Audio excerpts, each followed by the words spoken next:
19세기 미국의 낙타 소녀 엘라 하프. 그녀의 놀라운 삶, 함께 들어보실래요?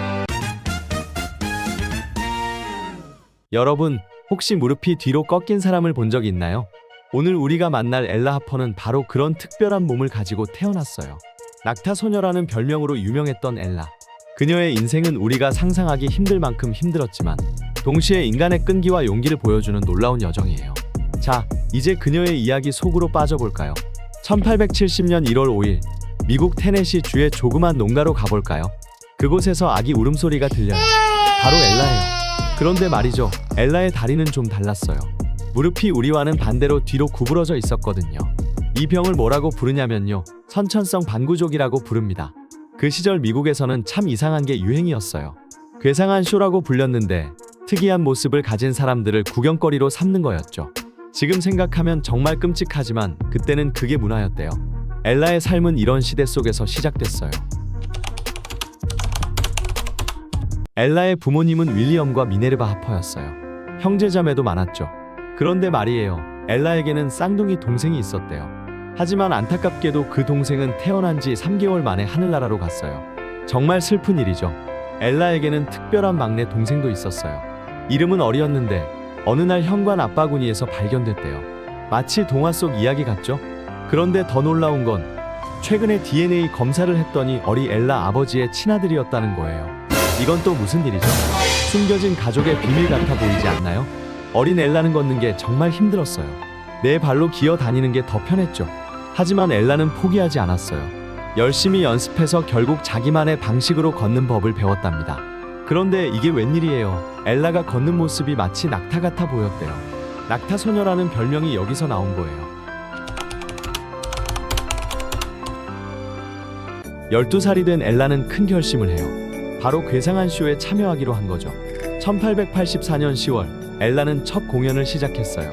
장소는 뉴올리언스와 세인트루이스였어요. 여러분, 상상이 되나요? 사람들이 얼마나 놀랐을지. 엘라의 모습을 본 관객들은 깜짝 놀라 입을 다물지 못했대요. 낙타 소녀를 보기 위해 사람들이 줄을 섰죠. 심지어 광고에서는 엘라를 낙타의 일부라고 소개하기도 했어요. 말도 안 되는 소리죠. 16살이 되자 엘라는 대스타가 됩니다. WH 해리스의 니켈 플레이트 서커스의 간판 스타로 나섰죠. 엘라의 월급이 얼마였는지 아세요? 무려 $200. 지금 돈으로 치면 한 달에 500만 원이 넘는데요. 대단하죠? 하지만 스타의 삶이 다 좋은 건 아니었어요.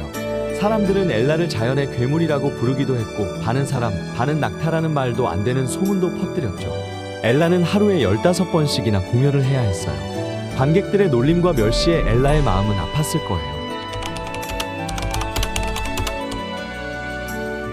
1886년 5월 대반전이 일어났어요. 한 신문에서 엘라가 사기꾼이라고 폭로한 거예요. 그냥 무릎이 뒤로 꺾인 평범한 소녀일 뿐이라고요. 이 일을 계기로 엘라는 서커스를 그만두고 고향으로 돌아갑니다. 35살이 되어서야 엘라는 결혼해요. 남편의 이름은 로버트 세이블리. 행복한 가정을 꾸리고 싶었지만 불행은 계속됐어요. 2명의 아이를 잃었거든요. 첫째 딸 메이블은 태어난 지 5개월 만에, 입양한 둘째 딸 주얼도 3개월 만에 하늘나라로 갔어요. 엘라의 마지막 나날은 평온하지 않았어요. 51살에 대장암 진단을 받았거든요. 1921년 12월 19일 엘라는 집에서 눈을 감았습니다. 파란만장했던 낙타 소녀의 삶이 끝난 거예요. 잠깐, 엘라에 대한 흥미로운 이야기 하나 들려드릴게요. 엘라의 신발에 대한 특별한 소문이 있어요. 그 신발을 신으면 무릎이 뒤로 꺾인대요. 물론 사실은 아니겠지만 재미있는 이야기죠. 실제로 한 웹사이트에서는 이 신발의 효과에 대해 이렇게 설명하고 있어요. 착용 시 신발은 사용자의 무릎이 신체적 해로움이나 통증을 유발하지 않고 현재 방향을 반전시킵니다. 무릎의 새로운 위치에 관계없이 사용자는 내 발로 걷는 것을 선호하게 됩니다. 중화되면 효과는 무해하게 반전됩니다. 정말 신기하고 독특한 설명이죠? 물론 이건 상상 속의 이야기지만 엘라의 삶이 얼마나 특별했는지를 보여주는 재미있는 예시예요. 엘라의 이야기가 우리에게 무슨 의미가 있을까요? 우리는 서로 다른 점을 인정하고 존중하는 사회를 꿈꿔요. 하지만 아직도 우리 주변에는 편견과 차별이 있죠. 엘라의 이야기를 들으면서 우리 모두가 소중한 존재라는 걸 다시 한번 생각해보면 어떨까요? 엘라는 정말 힘든 상황 속에서도 꿋꿋이 자기 길을 걸어갔어요. 우리도 삶이 힘들 때 엘라를 떠올려보면 어떨까요? 그녀처럼 용기를 내볼 수 있지 않을까요? 자, 오늘 우리는 낙타 소녀 엘라 하퍼의 놀라운 삶을 들어봤어요. 여러분은 어떤 생각이 드셨나요? 댓글로 이야기 나눠주세요. 여기까지 글로벌 세계로의 이야기였습니다.